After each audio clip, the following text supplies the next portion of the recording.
You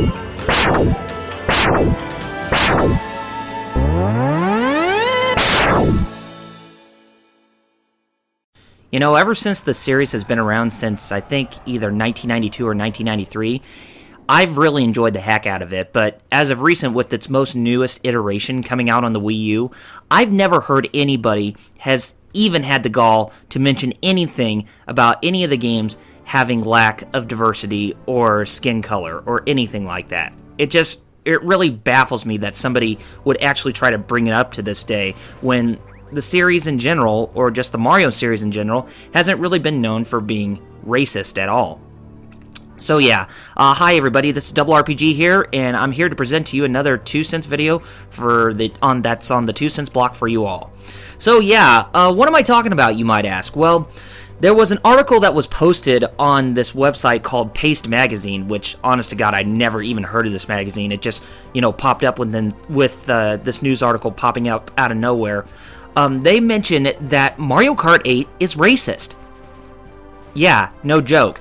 They're saying that that most of the characters that they have in Mario Kart 8 is showing that Nintendo is failing to reflect on the diversity of its audience. And let me go ahead and explain to you what they said in the article of their review on Mario Kart 8. And this is exactly verbatim what they said, quote unquote. The other notable omission is in the cast of characters' diversity. After 30 years, there are still 0 Mario characters of color, a problem that Mario Kart 8 highlights by lining up all the characters on a single screen. When it comes to human characters, Mario Kart 8 is overwhelmingly white. Of the 29 drivers, 14 are human, including Toad and Toadette, and every single one of them is white. While it'd be atypical of Nintendo to introduce new characters into a Mario Kart game, it's also where the deficit is the most obvious, and during play I found myself disappointed that Nintendo's stable of characters so painfully fails to reflect the diversity of its audience. Yeah, no joke. This is what they said. Now, I'm really negative about what Paste Magazine has to say. Now, don't get me wrong, I'll just say it this way, that, racism to this day and age, it's still a very touchy subject. I will admit that. There are some things that people do to offend one another, and it's a really risky thing when people do stuff like that to hurt somebody else's feelings. And yeah, I agree to that too, that some things within either music, movies, video games, or TV shows, when they do something that's, out of character and it offends somebody from a different ethnicity or race, it's a very serious problem. But for Nintendo's case, they really haven't done much to do anything that is, offensive or, racist or, ethnically, discriminatory.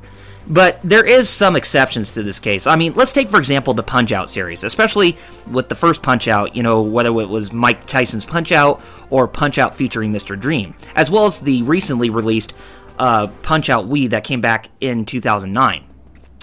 There were characters from different ethnicities and, different countries, and from those that had different skin color, and, they were portrayed in what they would appear like in that game.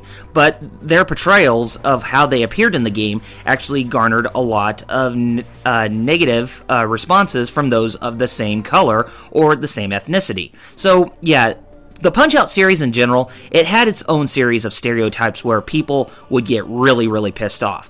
Like Mr. Sandman, for instance, or the Great Tiger, or even some others, but, I can't really name all of them off the top of my head, but, those are just a couple of them that I can name right now. So, yeah, there was that, and I can agree to where people would get really pissed off when characters acted that wasn't normal and didn't even act like what they were supposed to be in real life. But then again, when the game released the original game came out back in the 1980s, it really wasn't that much of an issue. But when you take a look at some of those stereotypes as of right now, they're really outdated by today's standards. Now, diversity has been there in Nintendo games where, racism wasn't even an issue. And if you take a look at games like The Legend of Zelda, the most recent ones, there actually have been characters from that reference different ethnicities and different skin colors and different races and that kind of stuff. So there was that. But Mario in general, it never has been one that, discriminates one color or the other. It's just the type of series that's just been known to, appeal to everyone. And Mario Kart 8 is no different. So yeah, what I think about this whole thing is that the whole comment about Mario Kart 8 being, discriminatory or being racist is only out of desperation, because I don't think anybody has heard of Paste Magazine. While a select few may have, but I sure as hell haven't. So the Mario games have haven't always given any sorts of allegation of racism at all. None.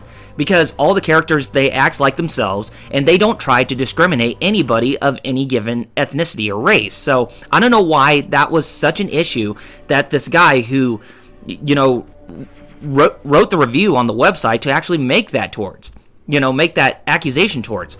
So yeah, that's why I can completely feel that the comment that he made was completely just out of desperation, just to get, to garner some, some attention. And for the most part, it actually did. It did garner attention.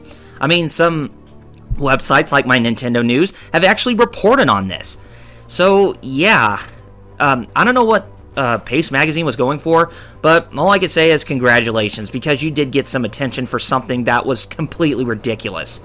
But just keep in mind for the next time, when you try to write something that's, that's ridiculous as this, keep in mind that the Mario series, especially when it comes to Mario Kart 8 or any type of Nintendo series in general, for the most part, has always been games or video game franchises that appeal to everyone. They're not going to do anything to offend anybody. So do your research next time, and next time we won't even have this issue. But from what you wrote, it's not, it doesn't really have any allegations of discrimination or racism for that matter. So keep that to yourself next time, and this wouldn't be that much of an issue. But yeah, I mean, seriously, who in their mind would come up with something like that? I mean, I can understand, there are some games in this day and age that, may have allegations toward discrimination or racism, but come on. I mean, when you have something that appeals to everyone, that's just dropping the ball and just scraping at the bottom of the barrel for, criticisms and that kind of stuff. So, anyway, that's all I have to say about this matter. It wasn't really that long of a talk or that long of a rant or, that long of a discussion or a 2 cents video, but that's just how I feel about this whole situation, because to me, it just feels like the article that Paste Magazine made was only just out of desperation. So anyway, I want to hear what you guys think. Do you think Mario Kart is pretty much okay for what it is, or Mario Kart 8 is pretty much okay as it stands, or do you think that the Mario series in general needs to have some change? Like, since Mario Kart 7 and Mario Kart 8, you have Mii characters, and they have, different skin colors that fit towards the people that have their own Wiis and Wii U's, essentially. Or, that fits towards them to what they are in real life. But anyway, do you believe that the series is okay, or do you believe the Mario series is fine, or do you think that Nintendo should try and experiment with ethnicity and diversity when it comes to future installments of said franchises? Anyway, leave a comment in the comment section below, and be sure to rate this video, and also leaving your positive and negative feedback down in the comments as well. And also be sure to hit that subscribe button underneath the video, because more support from you guys means that more content is coming from me in the future that you won't find anywhere else. And until next time, this is Double RPG signing off by saying Godspeed and game on, gamers. Have a good one.